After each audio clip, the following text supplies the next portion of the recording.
Hi friends, ನಮಸ್ಕಾರ. Welcome to ismartrajani. ಹಲವಾರು ರೀತಿಯ ಇಡ್ಲಿನ ನೀವು ತಿಂದಿರ್ಬೋದು, ಆದರೆ ಈ ರೀತಿ ಹಲಸಿನ ಎಲೆಗಳಿಂದ ಮಾಡುವಂಥ ಇಡ್ಲಿ ಯಾವತ್ತೂ ತಿಂದಿರಲಿಕ್ಕಿಲ್ಲ. ಒಂದು ಡಿಫ್ರೆಂಟ್ ಟೇಸ್ಟ್ ಇರುತ್ತೆ ಫ್ರೆಂಡ್ಸ್.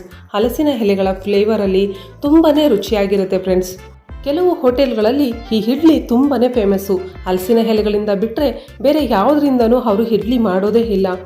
ತುಂಬಾ ಡಿಫ್ರೆಂಟ್ ಟೇಸ್ಟ್ ಇರುತ್ತೆ ಫ್ರೆಂಡ್ಸ್. ಮೊದಲು ಇದಕ್ಕೆ ಹಿಟ್ಟನ್ನು ರೆಡಿ ಮಾಡೋದಕ್ಕಾಗಿ ಒಂದು ಬೌಲಲ್ಲಿ 2 ಕಪ್ಪು ಅಕ್ಕಿ ತೊಗೊಂಡಿದ್ದೀನಿ. ಇದಕ್ಕೆ 3/4 ಕಪ್ಪು ಉದ್ದಿನಬೇಳೆ, ಸಿಪ್ಪೆ ಇರೋ ಉದ್ದಿನಬೇಳೆ ಇದ್ದರೆ ಅದೇ ಹಾಕಿ ಅದೇ ಇದಕ್ಕೆ ಬಳಸೋದು.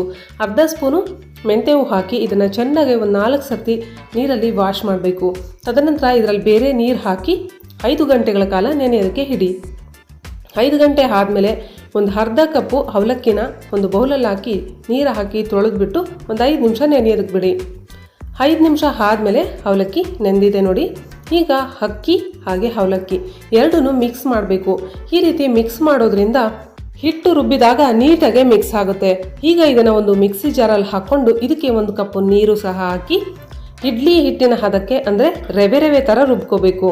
ಈ ರೀತಿ ಇರಬೇಕು ನೋಡಿ ಹದ.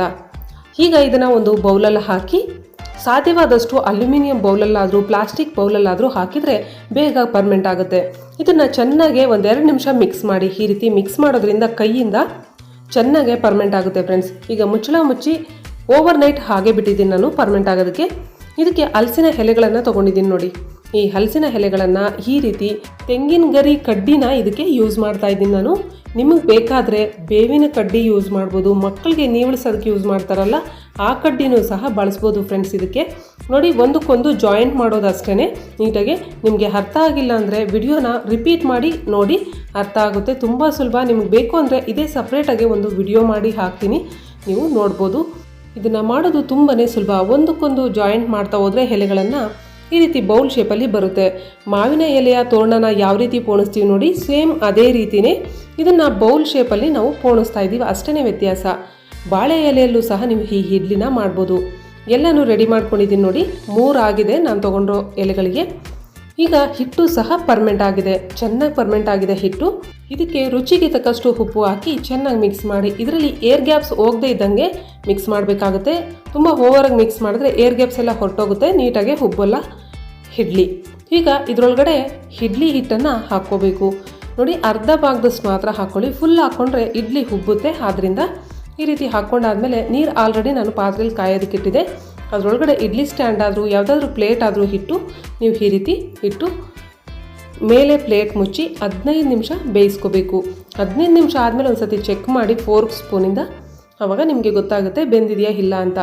ಈಗ ಎಲ್ಲನೂ ಹೊರ ತೆಗೆದಿದ್ದೀನಿ. ಇದನ್ನು ಸ್ವಲ್ಪ ಒಂದು 2 ನಿಮಿಷ ಆದಮೇಲೆ ಇದಕ್ಕೆ ಹಾಕಿರುವಂತಹ ಕಡ್ಡಿನ ಮೊದಲು ತೆಗೆದು ಆನಂತರ ನಿಧಾನಕ್ಕೆ ಎಲೆಗಳಿಂದ ಇದನ್ನು ಬಿಡಿಸಬೇಕು. ನೋಡಿ ಎಷ್ಟೊಂದು ಚೆನ್ನಾಗಿದೆ ನೋಡೋದಕ್ಕೂ ಸಹ. ಒಂದು ಡಿಫ್ರೆಂಟ್ ಟೇಸ್ಟು ಹಲಸಿನ ಎಲೆಗಳ ಫ್ಲೇವರಲ್ಲಿ ತುಂಬಾ ಚೆನ್ನಾಗಿರುತ್ತೆ. ಖಂಡಿತ ಟ್ರೈ ಮಾಡಿ ವಿಡಿಯೋ ಇಷ್ಟ ಆದರೆ. ಅಷ್ಟೇ ಅಲ್ಲದೆ ಇದು ಇನ್ನೂ ಹೆಲ್ದಿಯಾಗಿ ಮಾಡೋದಾದರೆ ನೀವು ಸ್ವಲ್ಪ ಸಾಸಿವೆ ಮತ್ತು ಕ್ಯಾರೆಟು ತುರಿದಿರೋದು ಒಂದು ಸ್ವಲ್ಪ ಎಣ್ಣೆಯಲ್ಲಿ ಫ್ರೈ ಮಾಡಿಬಿಟ್ಟು ಹಾಕಿ ಇಡ್ಲಿನ ಮಾಡಿ ಇನ್ನೂ ಟೇಸ್ಟಿಯಾಗಿ ಹೆಲ್ದಿಯಾಗಿ ಇದನ್ನು ಮಾಡ್ಬೋದು. ಸ್ಪಾಂಜಿಯಾಗೆ ಇಡ್ಲಿ ಮಾತ್ರ ತುಂಬಾ ಚೆನ್ನಾಗಿತ್ತು ಫ್ರೆಂಡ್ಸ್. ವಿಡಿಯೋ ಇಷ್ಟ ಆದರೆ ಲೈಕ್ ಮಾಡಿ, ವಿಡಿಯೋನ ಶೇರ್ ಮಾಡಿ. ಇಂತಹ ಮತ್ತಷ್ಟು ಈಸಿ ರೆಸಿಪೀಸ್ಗಾಗಿ ismartrajani ಚಾನಲ್ನ ಸಬ್ಸ್ಕ್ರೈಬ್ ಮಾಡ್ಕೊಳ್ಳಿ. Thank you for watching.